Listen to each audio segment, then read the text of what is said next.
তোমরা আগে সবার পরে দেখো, যখন আমি প্রথম প্রথম মক টেস্ট দেওয়া শুরু করি, মানে মোটামুটি সিলেবাস কমপ্লিট করার পর, তখন আমার ডাব্লিউপিএসআই বা জিডি যেগুলো কথা বলছি আমি তোমাদের স্ক্রিনশট করে দিয়েছি, তোমরা দেখতে পাচ্ছ। ডাব্লিউপিএসআইটা আমার 120, 121 এরকম আসতো, মানে সিলেবাস মোটামুটি কমপ্লিট করার পরেও।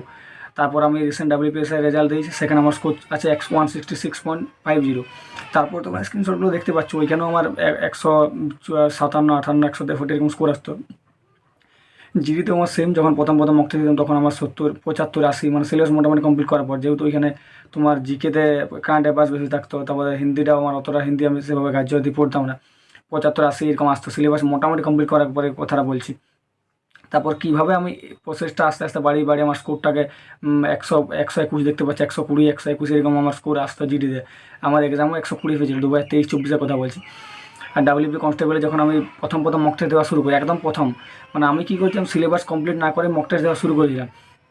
এই ভুলটা তোমরা অনেকেই করো, এখন অনেকেই করছো, সিলেবাস মোটামুটি কমপ্লিট না করেই তোমরা মক টেস্ট দিচ্ছ, তার জন্য তোমার স্কোর ডাউন হয়ে যাচ্ছে আর তুমি বারবার ডিপ্রেশনে চলে যাচ্ছে। আমি অনেকবার এরকম হয়েছে, যখন 2022-23-এর কথা বলছি, আমি যেহেতু 2022 থেকে শুরু করেছি প্রিপারেশান কম্পিটিটিভ এক্সামে, তখন আমি প্রথম প্রথম যখন একটা জায়গায় আমি 3-4 মাস অফলাইন টিউশন গেছিলাম, সেখানে তোমার মোটামুটি পড়াতো মোটামুটি ঠিকই, কিন্তু আমার সিলেবাস যেহেতু আমি কমপ্লিট করিনি, ওরা কী করাতো, সুবিধার স্যারে বই থেকে ম্যাথ সলিউশন করাতো, আমি কনসেপ্ট না বুঝে আমি কীভাবে ম্যাথের সলিউশন করতে পারবো। সেখানে মক টেস্টে তো আমি 85, তোমার তখন 100 নাম্বার ফ্রি ছিল, তখন আমি 127, 28, 30 এরকম পেতাম। তারপরে যদি 85 হতো তখন তোমার 85 পেতাম 30, 32, 27, 28। এত পড়ো, তারপরে বলে এত পড়ো আমার হচ্ছে না, কারণ আমি নিজে বাড়িতে পড়া শুরু করলাম, সব কিছু বুঝলাম। আমার দাদা বললো যে এরকম হবে না, আগে সিলেবাস ভালো কমপ্লিট কর। তারপর সিলেবাস মোটামুটি 60% কমপ্লিট করার পর আমি মক টেস্ট দিলাম, আর কোনো মক টেস্ট আমি দিইনি মাঝে 5-6 মাস। তারপর আমার WP constable first mock test দিয়েছিলাম, তখন আমার হয়েছিল 47, 85, 46 বা 47 এরকম এসেছিলো। তারপর থেকে মক টেস্ট দিয়ে দিয়ে শুরু করলাম, আস্তে আস্তে আস্তে আস্তে মক টেস্ট দিয়ে দিয়ে অ্যানালিসিস করে করে, সেকশনাল টেস্ট, চ্যাপ্টার টেস্ট দিয়ে দিয়ে, বা ভালো করে রিভিশন করে করে, তারপর আমার মক টেস্টের স্কোর 57, 58, 59, 60, 61 এরকম। আর আমার ডাব্লিউবি কনস্টেবলের স্কোর ছিল 61, কিন্তু যেহেতু 3টা ম্যাথসের কোশ্চেন বাদ দিয়েছি, তারপর আমার স্কোর আছে 57.50। তোমরা আমার নামটা সার্চ করে নেবে বিদ্যুৎ মধ্যে, বা যদি আমার টাইম হতো আমি উপরে টাচ করে দেবো। এবার তোমরা কীভাবে স্কোরটা বাড়াবে, যাতে মোটামুটি সিলেবাস কমপ্লিট হয়েছে, দিয়ে এখন তোমাদের স্কোর ধরো জিডিতে কারো 80-র নিচে চলে আসছে, 80-র নিচে চলে আসছে, কারো ডাব্লিউপি কনস্টেবল 44-45-এর নিচে চলে আসছে, ডাব্লিউপিএসআই তো 120 নিচে চলে আসছে, বা কেপি কনস্টেবলে তোমার 45-এর নিচে চলে আসছে, তাদের জন্যই ভিডিওটা। কারণ তোমরা এতদিন ধরে মক টেস্ট দিচ্ছ, কিন্তু তোমাদের স্কোর কেন বাড়ছে না, তোমার কোন জায়গাগুলো খামতি হচ্ছে? কারণ এইটা নিয়ে আমি তোমার সত্যি কথা বলছি, যদি সত্যি কথা বলি একদম মন থেকে, আমি এইটা নিয়ে তোমার প্রায় 3-4 বছর এক্সপিরিয়েন্স করে তারপরে এই ভিডিওটা তোমাদের করছি। আগে একটা ভিডিও করেছি অনেক আগে, তখন আমি এতগুলো এক্সাম ক্র্যাক করিনি, তখন জিডিটা শুধু ক্র্যাক করেছিলাম, যেহেতু এক্সাম হচ্ছিল না পরপর। তারপর এখন আমি যদি আমার কথা বলি, পরপর দেখবে আমার বায়োতে দেখবে পরপর ওই ভালো করে সিলেবাসটা কমপ্লিট করার পর যতগুলো এক্সাম ওইখানে লেখা আছে, সব একটাও এক্সাম আমার ফেল নেই। এনটিপিতে আমার 76 স্কোর ছিল, তোমরা জানো এনটিপিসি 76 স্কোর মানে ভালো স্কোর মোটামুটি, কিন্তু আমার কলকাতা জোনের জন্য আমার সেটা ক্লিয়ার হয়নি, আমি নিজের ভুলে ওইটা একেবারে কলকাতা জোন করেছিলাম, মালদা শিলিগুড়ি বা আদার্স যে কোনো জোন করলে আমার সব ক্যাটাগরি ক্লিয়ার হয়ে যেত। যাই হোক, তোমরা যে ভুলগুলো এখন করছো, সেই ভুলগুলো তোমরা যেমন না করো, তার জন্য আর টাইম ম্যানেজমেন্ট কীভাবে করবে সেটাও তোমরা ভিডিওটা শেষ করে দেখো। অনেকেই ভিডিওটা, এরকম ভিডিও তোমরা কোথাও পাবে না, পুরো ইউটিউবে আমাদের বেঙ্গলে কোথাও পাবে না, মিলিয়ে নেবে কথাটা আমার। এবারে প্রথমে তোমাকে একটা কথা বলি, যাদের স্কোর 80, জিডিতে যেহেতু 160, তোমার 160-এর পরীক্ষা, এবার 160-এর মধ্যে তুমি যদি 75, 80-র নিচে তোমার স্কোর আসে, তাহলে ভাই বলবো তোমার সিলেবাস মোটামুটি ভালো করে মোটামুটি কমপ্লিট নেই, একদম কিছুই অতটা কমপ্লিট নেই ভালো করে। তাই তোমাকে একটা কথা বল, সিলেবাসটা মোটামুটি কমপ্লিট করো, 55 to 60% কমপ্লিট করো সিলেবাসটা।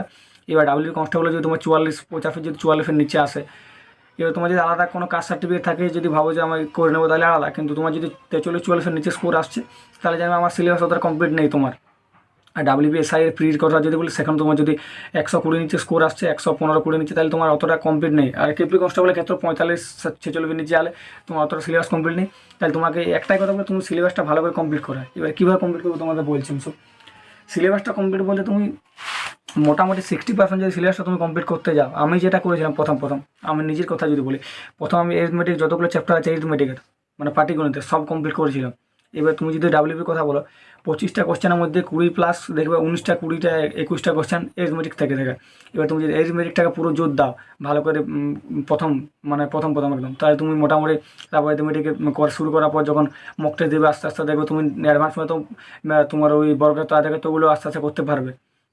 তারপরে রিজনিংয়ের এইটা সবচেয়ে ভাইটাল জিনিস, এইটা কেউ ভালো করে তো গ্রাহ্য দেয় না। রিজনিংয়ের এমন কোনো চ্যাপ্টার নেই যে তোমার সেটা কনসেপ্ট জানা নেই, আর রিজনিংয়ে তোমাকে ফুল স্কোর করতে হবে। তবে তোমার এই 60%টা তোমার মোটামুটি ভালো করে হয়ে যাবে তোমার কমপ্লিট।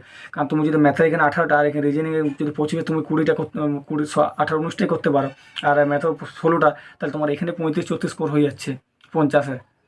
তাহলে বুঝতে পারছো তোমার কী বলছি, এইটা কমপ্লিট করো সবার আগে। এই তুমি থেকে যতগুলো চ্যাপ্টার আছে মোটামুটি পার্সেন্টেজ, বোর্ড স্ট্রিম, লাভ ক্ষতি, যতগুলো আছে নলযোগ আছে সবগুলো কমপ্লিট করো। অ্যাডভান্স ম্যাথ এখন করতে যাও না, বুঝতে পারবে না। ম্যাথে যদি তুমি 15টা করতে পারো, আর রিজনিং যদি ভালো করে, কারণ রিজনিংটা অত সবাই মোটামুটি করতে পারো। রিজনিংয়ের একটা চ্যাপ্টার যেমন বাদ যায়, যেমন ক্যালেন্ডার অনেকে পারে না, সেটাকে ছেড়ে দেয়, কিন্তু ক্যালেন্ডার থেকে 1-2 কোশ্চেন মাস্ট আসেই। তোমরা দেখেছো WBKPR এখন যা কোশ্চেন আসছে যা লেভেলে, তুমি যদি সিলেবাস ভালোভাবে কমপ্লিট না করো, আর সেই আগের দিন নেই যে তুমি সুবিধার সেরে বই দেখে মুখস্থ করে অঙ্ক করে চলে যাবে, সেই দিন নেই, তুমি নিজেও বুঝতে পারছো। তাই তুমি রিজনিংয়ের সব ভালো করে কমপ্লিট করো, যেমন একটা চ্যাপ্টার যেমন বাদ না যায়। তাহলে রিজনিং যদি তুমি 18-19টা করতে পারো মিনিমাম, আর ম্যাথ যদি 15টা করতে পারো, তাহলে তোমার ওইখানে 34-35 হয়ে যাচ্ছে। তারপরে হিস্ট্রি তুমি কী করবে, জিকে থেকে 60% কমপ্লিট করতে গেলে হিস্ট্রি মোটামুটি ভালো করে কমপ্লিট করো। থিওরি পড়ে পড়ে বৌদ্ধ ধর্ম জৈন ধর্ম থেকে শুরু করে থিওরি পড়ার পর যখন তোরা থিওরি আজ বৌদ্ধ ধর্ম পড়লে, তারপর তুমি সেটার উপর চ্যাপ্টার টেস্ট, তারপর টেক্সট বুক থেকে চ্যাপ্টার টেস্ট। তোমরা অনেকে আমাকে জিজ্ঞাসা করছে যে দাদা তুমি মক টেস্ট কোথা থেকে দিতে। তোমরা যারা আমার সাথে আগের থেকে প্রথম থেকে জড়িত হয়েছে তারা বুঝতে পারবে যে আমি টেক্সট বুক থেকে সব মক টেস্ট দিয়েছি। যারা নেই তারা দেখবে আমার এখন স্টাডি ব্লগগুলো একটা প্লেলিস্ট করা আছে, সেখানে সব যা মক টেস্ট দিয়েছি আজ পর্যন্ত আমি বেশিরভাগ সব টেক্সট বুক থেকে দিয়েছি। টেক্সট বুক ছাড়া আমি কোথা থেকে মক টেস্ট দিইনি, কারণ ওইখানে মক টেস্ট সব কিছু ভালো। আর আজকের পর থেকে যারা নেবে টেক্সট বুক, আমার ডেসক্রিপশনে লিঙ্ক দিয়ে দেবো আমি, তাদের জন্য যেমন আগে পাস প্রো ম্যাক্স আর পাস প্রো এলিটের জন্য সব আলাদা আলাদা টাকা পে করতে হতো। এখন ওদের একটা সিস্টেম হয়ে গেছে যে সব কিছুর জন্য একটাই পাস থাকবে। আজ 15 তারিখে তোমার সন্ধ্যা থেকে ওদের ওটা আপগ্রেড হয়ে যাবে আশা করছি। সব কিছুর জন্য একটাই পাস থাকবে। আর কি হতো আগে, যেমন আমাদের 30 টাকা প্ল্যাটফর্ম ফি দিতে হতো, যে কোনো টেক্সট বুক তুমি হয়তো তোমার 250 টাকা লাগলো ডিসকাউন্ট দিয়ে, তারপর 30 টাকা যেমন আগে প্ল্যাটফর্ম ফি লাগতো 280 হয়ে যেত। সেই প্ল্যাটফর্ম ফিটা ওরা এখন তুলে দিয়েছে।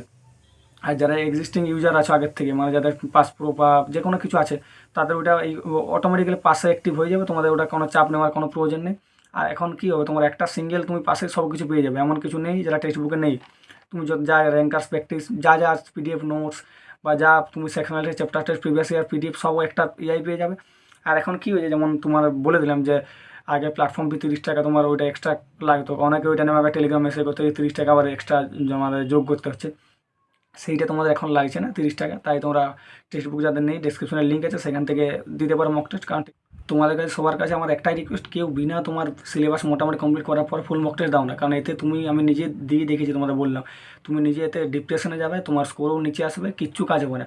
তাই যেগুলো বললাম তুমি এটা ভালো করে কমপ্লিট করো, সব রিজনিং সব কনসেপ্ট ক্লিয়ার করো, হিস্ট্রি জিওগ্রাফি পলিটি যেগুলো আছে হিস্ট্রিটা পুরো মোটামুটি কমপ্লিট করার চেষ্টা করো। জিওগ্রাফিও পার্টিকুলার ইম্পর্টেন্ট চ্যাপ্টারগুলো কমপ্লিট করো, মানে 55-60% কমপ্লিট করার জন্য বলছি এগুলো। সাথে পলিটি যা ইম্পর্টেন্ট আর্টিকেল, ইম্পর্টেন্ট অ্যামেন্ডমেন্ট, তপশিলি অধ্যায় যেগুলো ডিপিএসপি, এগুলো সব ভালো করে পড়ো। এবারে ডাব্লিউপির জন্য তোমাকে এক্সট্রা পড়তে হচ্ছে ইংলিশ। এখানে ইংলিশে কী করবে, আমি আমার দেখবে টেলিগ্রাম হোয়াটসঅ্যাপ চ্যানেল যারা জয়েন হবে টেলিগ্রাম, আমার দেখবে সব পিডিএফ দেওয়া আছে ইংলিশের। লাস্ট প্রিভিয়াস ইয়ার এসএসসি তোমার লাস্ট প্রিভিয়াস ইয়ার যেগুলো আছে সেগুলো সব দেওয়া আছে। সেখানে তুমি অ্যান্টোনিম, সিনোনিম, ওয়ান ওয়ার্ড যেগুলো আছে সেগুলো তুমি ভালো করে তুমি করবে, ওইখানে মোটামুটি পড়বে, তাহলে ইংলিশও মোটামুটি তুমি করতে পারবে। এবার অনেকেই আমাকে জিজ্ঞাসা করে যে একজন আমার কমেন্ট করেছিল, দেখবে আমি আগের ভিডিওতে, তোমার এনটিপিতে 76, তাহলে তোমার ডাব্লিউবি তোমার কী করে 100-র মধ্যে বলছি। ও অত জানা না যে ডাব্লিউবি এক্সাম কত হয়, 100-র মধ্যে 57.5 কী করে এলো। এবার একটাই কথা বলছি, দেখো এনটিপিতে 76 এটা 100-র মধ্যে হয়েছিল, আর আমার এখানে 50-এর মধ্যে আমার 61 ছিল। যেহেতু আমার সবাই যেন আমার ম্যাথস মোটামুটি ভালো, ম্যাথসে আমার ভুল যায় না। আর ওই 3টা ম্যাথস বাদ দিয়ে আমার 57.5 হয়েছে স্কোরটা। নাহলে মোটামুটি আমার, তুমি যদি দেখো আমার যারা স্টাডি ব্লগ আমার দেখো, তারা জানাবে আমার মক টেস্টে ওই 61, 62, 60, 59.5 এরকম স্কোর আসতো। কারণ এখানে ইংলিশটা আছে, তো ইংলিশটা আমার অতটা স্ট্রং নয়, ইংলিশটার জন্য আমার স্কোরটা কমে যায় বারবার। কারণ ইংলিশ আমার 3-4টা 5টার বেশি কোনো দিনই ঠিক হয় না, বাকি যা ঠিক হয়, কিন্তু ইংলিশটার জন্য আমার স্কোরটা মোটামুটি অতটা। কিন্তু যাই হোক, ভগবানের কৃপায় এবারে আশা করছি সিলেক্ট হয়ে যাবে আমার। এইটা তোমাদের ওটা বিষয় নয়। এবার ফুল মক দেওয়ার পর এবার তুমি মোটামুটি সিলেবাসটা কমপ্লিট করলে, ধরো 60% যেটা বললাম যেভাবে, যে অ্যাডমিট সব কমপ্লিট করে রিজনিং, এইগুলো কমপ্লিট না করে কেউ ফুল মকটা দাও না, বারবার সেই এই জায়গাতেই ঘুরে আসবে। আমার কথা তোমরা মিলিয়ে নেবে, এই ভুলটা কেউ করো না। আমি নিজেই ভুলটা অনেক করেছি, তাই তোমাদের সাবধান করে দিলাম আগের থেকে, যে কেউ এরকম করতে যাও না। এর ফুল মক দেওয়ার ফুল মক বলছি, তোমার সিলেবাসটা মোটামুটি কমপ্লিট করার পর তুমি ফুল মক টেস্ট দাও। ফুল মক টেস্ট তুমি যেটার জন্য প্রিপারেশন করছো, ডাব্লিউবিকে, পিএসসি, তারপরে তুমি ফুল মক টেস্ট ধরো আজকে একটা দিলে, ধরো তোমার কাল সিলেবাস মোটামুটি কমপ্লিট হয়ে গেছে, আজ একটা ফুল মক টেস্ট দিলে, সেখানে তুমি ভালো করে অ্যানালিসিস করো। যে তুমি প্রথম তুমি অ্যানালিসিস করতে হয়তো 1-1.5 ঘন্টা টাইম লাগতে পারে। যেমন এখন যদি আমার কথা বলি, এখন আমি মক টেস্ট অতটা দিই না, কারণ যেহেতু সামনে আর আমার কোনো এক্সাম নেই, ডাব্লিউপির জন্য ওয়েট করে বসে আছে ফাইনাল রেজাল্টে। আমার তোমার রিসেন্ট যখন আমি ডাব্লিউপিএসআই বা কনস্টেবলের এক্সাম দিতাম, এই তোমার সেপ্টেম্বর অক্টোবর নভেম্বর কথা, তখন আমার অ্যানালিসিস করতে 20-30 মিনিট টাইম লাগতো, কারণ আমার মোটামুটি সব কমপ্লিটই ছিল, মোটামুটি অতটা বলছি না, মোটামুটি কমপ্লিট ছিল আমার। যাক, তোমাদের প্রথমত 1-1.5 ঘন্টা টাইম লাগবে, কিন্তু তোমরা প্রপার অ্যানালিসিস করো। এইরকম পরপর যখন তুমি অ্যানালিসিস করে যাও ভালো করে মক টেস্ট দিয়ে দিয়ে দিয়ে সিলেবাসটা কমপ্লিট করার পর, তোমার দেখবে যদি তোমার সিলেবাস কমপ্লিট করার পর মোটামুটি তোমার যদি 50, যদি 44-45 আসে, তারপর দেখবে তুমি 2-3 মাস পর পর দেখবে যে তুমি অ্যানালিসিস করে করে করে তোমার দেখবে স্কোরটা মোটামুটি 55-56 এরকম চলে আসবে। কারণ তুমি কোশ্চেনগুলো অ্যানালিসিস করে পড়ে পড়ে পড়ে দেখবে তোমার স্কোর অটোমেটিক্যালি ওই জায়গায় চলে আসবে। এবারে কী করবে, অনেকে একটা ভুল করো তোমরা, ধরো একটা তুমি অজানা জিকে কোশ্চেন পেলে মক টেস্টে, সেইগুলো তুমি খাতায় সব নোটস করে রাখবে, আর এইগুলো তুমি সপ্তাহে 7-8 দিন 10 দিন পর পর একবার করে রিভাইজ করবে। ধরো তুমি সপ্তাহে 2-3টা ফুল মক টেস্ট দাও, বা যেখানে তুমি ক্লাস করো সেখানে ইউটিউবে বা যেখানে, সেখানে তুমি সব নোটস করে রাখবে যেগুলো তোমার অজানা কোশ্চেন ম্যাথস জিকে, সেগুলো 8-10 দিন পর পর একবার রিভাইজ করবে। তারপর দেখবে তোমার 2-3 মাস পর 44 থেকে গ্যারেন্টি তোমার স্কোরটা 55-56 যদি না যায়, যা বলবে আমার তাই গ্যারান্টি তুই বললাম। আবার এইবারে কী হয়, অনেকেই মক টেস্টে মোটামুটি স্কোর আসে 54-55, তারপর তো অনেকেই বারবার ওই 54-55 1-1.5 মাস ধরে আটকে রয়ে যাচ্ছে, আর এগোচ্ছে না 3 মাস 4 মাস ধরে। তোমাদের যেই জায়গাগুলো ভুল হচ্ছে পার্টিকুলার, একটা মক টেস্ট তুমি দিচ্ছ পর পর, কিন্তু ধরো তোমার যে কোনো নৌকা স্রোতেই বারবার ভুল হচ্ছে, তুমি সেটা ইগনোর করে যাচ্ছ, এইটা ইগনোর করা চলবে না। তুমি ওই নৌকা স্রোতের চ্যাপ্টারটা ভালো করে কমপ্লিট করে নাও, দরকার হলে 7-8 দিন 10 দিন মক টেস্ট অফ রাখো, ভালো করে যে যে চ্যাপ্টারটা আটকাচ্ছে সেগুলো কমপ্লিট করে নাও। কারণ তুমি নৌকা স্রোতে মোটামুটি যারা কম্পিটিশনে টিকছে সবাই পারে, এবার তুমি যদি ওই চ্যাপ্টার না পারো তাহলে তুমি সেখান থেকে ছিটকে যাচ্ছ। তাই তুমি ওই চ্যাপ্টারটা ভালো করে কমপ্লিট করে নাও, যে কোনো একটা চ্যাপ্টার বলছি, আমি নৌকা স্রোতে তোমাকে এক্সাম্পল দিলাম, সেটা ভালো করে কমপ্লিট করো, 7 থেকে 10 দিন টাইম নাও হতে, তারপর দিন আবার মক টেস্ট দাও, দেখবে তোমার স্কোরটা আর ওই চ্যাপ্টারটা এলে তোমার আর আটকাবে না। এরকম যেমন আমার হতো, আমি যেমন আমার নৌকা স্রোতটা এই জন্যই উদাহরণ দিই প্রতিটা, কারণ আমার নৌকা স্রোতটা অতটা ভালো আগে হতো না, কিন্তু এখন নৌকা স্রোতে যাই কোশ্চেন আসুক আমি উড়িয়ে দেবো। এইগুলো তোমরা করবে। আর মক টেস্টের স্কোর যদি তোমার পরবার গ্রাফে নিচে নেমে যায় বারবার, তোমার উপরে যাওয়ার কথা নিচে যদি বারবার নেমে যায়, তাহলে তোমাকে বললাম যে দরকার পড়লে আবার তুমি যদি পুরো গ্রাফে নিচে নেমে যায়, যদি তোমার 50 আসতো, তুই 50 থেকে 49 48 এরকমই অনেকের হয়, তাহলে তুমি দরকার হলে পুরো সিলেবাসটা আবার রিভাইজ করো 1-1.5 মাস হাতে টাইম নিয়ে, তারপর দেন মক টেস্ট দাও, তারপর দেখবে তোমার স্কোরটা কোথায় যাচ্ছে। অনেকেই কী হয়, তোমার মক টেস্ট দিতে দিতে ভালো জায়গায় পৌঁছার পর আর সিলেবাস রিভাইজ করতে চায় না। আমার নিজের ক্ষেত্রেও এইটা হতো, কিন্তু এইটা করা চলবে না। যখন ডাউন হবে তখনই তোমাকে সিলেবাসটা মাঝে মধ্যে রিভাইজ করে দিতে হবে। এইবারে বললো কোনো চ্যাপ্টারে কিছু আটকালে বারবার সেই চ্যাপ্টার ক্লিয়ার করে নাও।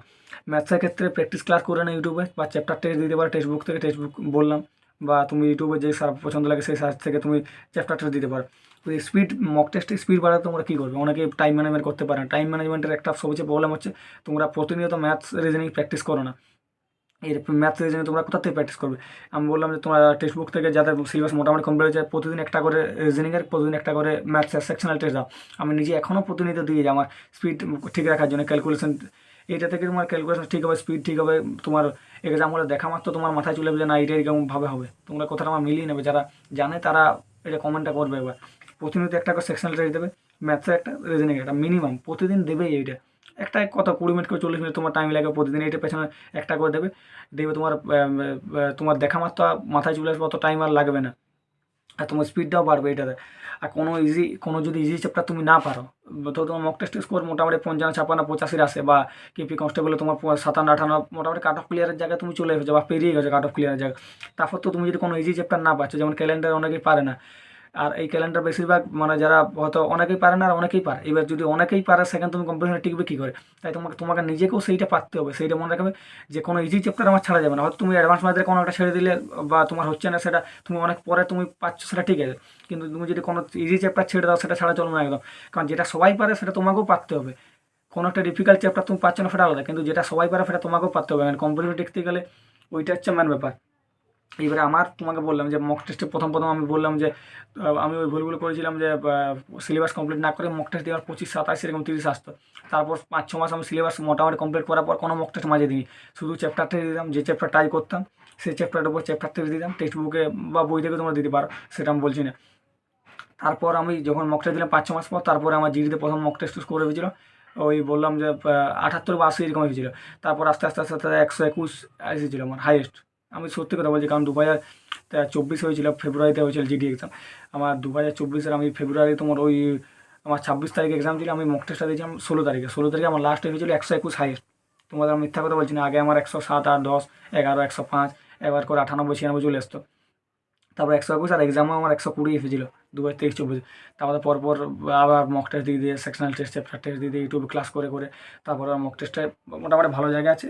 ডাব্লিউ কনস্টেবল আশা করছি ভগবানের কৃপায় ইউআরে কাট অফ ক্লিয়ার হয়ে যাবে। যাক, তোমাদের এইগুলোই বলা যে কেউ সিলেবাস কমপ্লিট না করে ফুল মক টেস্ট দাও না, কারণ পরে অনেক পস্তাবে। কারণ এখনকার দিনে যা কম্পিটিশন তোমরা অনেকেই বুঝতে পারছো, কারণ কম্পিটিশন সেই জায়গায় চলে গেছে। আর কোশ্চেন তো লেভেল তুমি দেখতে পাচ্ছ, বেশিরভাগ যারা দেখছো ভিডিওটা আশা করছো সবাই ডাব্লিউবিকেপি এক্সামই দেবে বা জিডি এক্সাম দেবে। কারণ কম্পিটিশন লেভেল কোথায় চলে গেছে দেখতে পাচ্ছ। তোমার আগে যেমন তোমার ডাব্লিউবি কোশ্চেন আসতো, এখন আর সেই কোশ্চেন আসে। তুমি যদি ডেপথে ভালো করে না পড়ো তাহলে এক্সাম ক্র্যাক করা অসম্ভব হয়ে যায় প্রায়। তাই ভালো করে কমপ্লিট করা। যারা টেলিগ্রাম হোয়াটসঅ্যাপ চ্যানেল জয়েন হয়ে যাবে, সেখানে আমি সব ফ্রি পিডিএফ দিয়ে দিই, দেখে এসব এবার সব দেওয়া আছে। 400-500 পিডিএফ এখন বই দেওয়া আছে। আর যারা চ্যানেলটা এখন সাবস্ক্রাইব করেনি এইরকম ভিডিও পাওয়ার জন্য, কারণ তুমি আমার চ্যানেলটা ঘুরে দেখো, আজ পর্যন্ত একটা ফেক ভিডিও নেই। আমি আজ পর্যন্ত 2টা কাট অফ ভিডিও করেছি, 2-3টে কাট অফ ভিডিও করেছি। প্রথম করেছিলাম এসএসসি জিডি, দেখবে 97 থেকে 102 বলেছিলাম, জেনারেল কাট অফ 101 গেছে, মিলিয়ে গেছে। আর একটা করেছিলাম তোমার ডাব্লিউপি কনস্টেবলের কাট অফ বলতে আমি এক্সাম দিয়ে আসার পর আমার রিভিউ দিয়েছিলাম, সেখানে বলেছিলাম যারা গ্রুপ ডির ভিডিওটা দেখো প্রথমেই দিয়ে দিয়েছিল, দেখে আমি বলেছিলাম যে তোমাদের 48 থেকে 50-এর মধ্যে থাকবে কাট অফ ফিজিক্যালের জন্য। আর কাট অফ গেছে 48.5। আমি বলে প্রেসারে করেছিলাম, কারণ তোমাদের অনেক কমেন্টের জন্য। এবার অনেকের মধ্যে এইটা হয়, আমি কাউকে ছোটো বড়ো করছি না, আমার নিজের মধ্যে এইটা যেমন হতো। কারণ আমি যখন স্টার্ট করেছিলাম 2023-এ প্রথম দিকে, তখন আমার বন্ধু বা 2-4 দাদা আছে, তাদের স্কোর মোটামুটি ভালো আসতো 100-র মধ্যে। ওদের তখন 57-58 এরকম আসতো, আর আমার আসছে 38-40। কারণ আমি বলেছিলাম সিলেবাস তখন আমি কমপ্লিট করিনি, কিছু করিনি। তখন আমার রাগ হতো একবার করে যে ওদের আসছে আর আমার থেকে এগিয়ে যাচ্ছে। এরকম অনেকের মধ্যে এখন হয়তো হচ্ছে যে সে আমার থেকে এগিয়ে যাচ্ছে, আমি কিছু করতে পারছি না, এরকম তোমার মনে হচ্ছে। তুমি নিজেকে এটা ছোটো করো না কোনো। তোমাকে আমি একটাই কথা বলছি, এই যে তোমার একটাই এটা থেকে বাঁচার উপায়, তুমি তোমার সিলেবাসটা ভালো করে কমপ্লিট করো। মোটামুটি যেগুলো বললাম অ্যারিথমেটিক রিজনিং ওইগুলো কমপ্লিট করো মোটামুটি। তারপর তুমি মক টেস্ট দেবে, দেখবে তুমি তারপর এগিয়ে যাবে আস্তে আস্তে আস্তে। একদিনে কেউ বাড়ে না। তোমাকে প্রতিনিয়ত প্র্যাকটিস করতে হবে, প্রতিনিয়ত তোমাকে এটার সাথে জড়িয়ে থাকতে হবে। তুমি 2 দিন পরে তারপর একদিন ফিস্ট পিকনিক এরকম করা চলবে না। তোমাকে প্রতিনিয়ত জড়িয়ে থাকতে হবে, ভালো করে প্র্যাকটিস করতে হবে। তারপর একদিন দেখবে তুমি ওদের থেকে এগিয়ে যাবে, গ্যারান্টি লিখে দিলাম কথাটা। কারণ আমার সাথে যা হয়েছে, আমি এখন তার জন্য কনফিডেন্টলি তোমাদের সাথে কথাগুলো বলতে পারছি। এইটা নিয়ে কেউ এখন হতাশা হও না যে আমার বন্ধু আমার থেকে এগিয়ে যাচ্ছে বা ও এগিয়ে যাচ্ছে আমার থেকে। তুমি নিজের প্রপার সিলেবাস কমপ্লিট করো মোটামুটি 55-60%। তারপর মক টেস্ট দাও, দেখবে তোমার আস্তে আস্তে আস্তে আস্তে সব নোটস করে করে যাও খাতায়, যেগুলো তোমার অজানা এগুলো ভালো করে করে করে করে যাও। তুমি দেখবে তুমি একটা সময় ওদের থেকে এগিয়ে যাবে। আর বললাম কেউ এই ভুলটা কেউ করো না, তোমাদের কাছে আমার রিকোয়েস্ট। কেউ বিনা তোমার মোটামুটি সিলেবাস কমপ্লিট করে কেউ মক টেস্ট দিতে যাও না, তুমি ডিপ্রেশনে যাবেই এতে। কারণ আমি নিজেই এটা আমি অনেক ঘুরেছি, তারপর তোমাদের এটা বলছি। এরকমভাবে তোমাদের কেউ বোঝাবে না এরকম ভিডিও করে। আরেকটা ব্যাপার, এবার তুমি ধরো 100টা কোশ্চেনের মধ্যে তোমার হয়তো ধরো 55টা ঠিক হচ্ছে, এটা বাকি 45টা কেন তোমার সিলেবাস কমপ্লিট করা, সিলেবাস ধরো মোটামুটি কমপ্লিট করো, তারপরে তোমার 55টা ঠিক হচ্ছে। তারপর যে 45টা ঠিক হচ্ছে না, তোমার কেন ঠিক হচ্ছে না, কোনগুলো ভুল হচ্ছে, ওইগুলো ভালো করে অ্যানালাইসিস করো। একটা খাতায় দরকার 2-4 দিন পর পর মক টেস্ট দেওয়ার পর লিখবে যে এই চ্যাপ্টার প্রথম উপরে চ্যাপ্টার লিখলে, তারপর লিখলে যে এই চ্যাপ্টার থেকে এতগুলো আমার মিসিং হচ্ছে বা ভুল হচ্ছে। চ্যাপ্টার জিকে হতে পারে, ম্যাথ হতে পারে। যে 45টা কোশ্চেন ভুল হওয়া মানে 100টা বা ছেড়ে দেওয়া। হয়তো তুমি অ্যাটেম্প করেছো 65টা, তোমার 10টা ভুল, 55টা ঠিক। এর বাকি যে তোমার 10টা ভুল হয়েছে, সাথে আর 35টা কোশ্চেন, তোমার কোন কোন চ্যাপ্টারগুলো জিকে থেকে বা ম্যাথ থেকে লিখে রাখো যে আমার এগুলো হচ্ছে না, সেই চ্যাপ্টারগুলো ভালো করে ক্লিয়ার করার চেষ্টা করো। প্রথমে মক টেস্ট দেওয়ার সময় প্রথমে তুমি অ্যাডভান্স ম্যাথ অতটা করতে পারবে না, কারণ যারা অ্যাথমেটিক কমপ্লিট করে আস্তে আস্তে করতে পারে। যেমন আমি অ্যাথমেটিক কমপ্লিট করার পর আস্তে আস্তে অ্যাডভান্স ম্যাথ এগিয়ে গেছে, এখন অ্যাডভান্স মতো মোটামুটি সবাই করতে পারে। তোমরা এইভাবে আস্তে আস্তে এগিয়ে যাও, তোমরা করতে পারবে। যেটা বললাম উপরে একটা খাতায় নোট করে রাখবে আলাদা করে, যে আমার কোন কোন চ্যাপ্টারটা বারবার আটকাচ্ছে সেটা লিখে রাখবে। এই চ্যাপ্টারগুলো দরকার 10-12 দিন অফ রাখবে, সেগুলো চ্যাপ্টারগুলো ভালো করে কমপ্লিট করবে, তারপর আবার শুরু করো। একদিনে বললাম যে একদিনে এগোবে না, একদিন তুমি এগোবেই। আমার কথাটা মিলিয়ে নেবে, তুমি একদিন এগোবেই। একদিনে এখন হতাশ হও না কারো স্কোর দেখে যে ও এত এগিয়ে যাচ্ছে, এগিয়ে যাচ্ছে, এরকম করতে যাও না। তুমি ভালো করে পড়াশোনা করো, তুমি প্রিপারেশন আস্তে আস্তে আস্তে আস্তে করে মক টেস্ট ডেলি দিয়ে যাও, সিলেবাস কমপ্লিট করে যাও, রিভাইজ করে যাও, পড়ে যাও। আস্তে আস্তে তুমিও একদিন ওই জায়গায় পৌঁছাবে, আমার কথাটা মিলিয়ে নেবে। যাই হোক, সবাই ভালো করে পড়াশোনা করো। Thank you.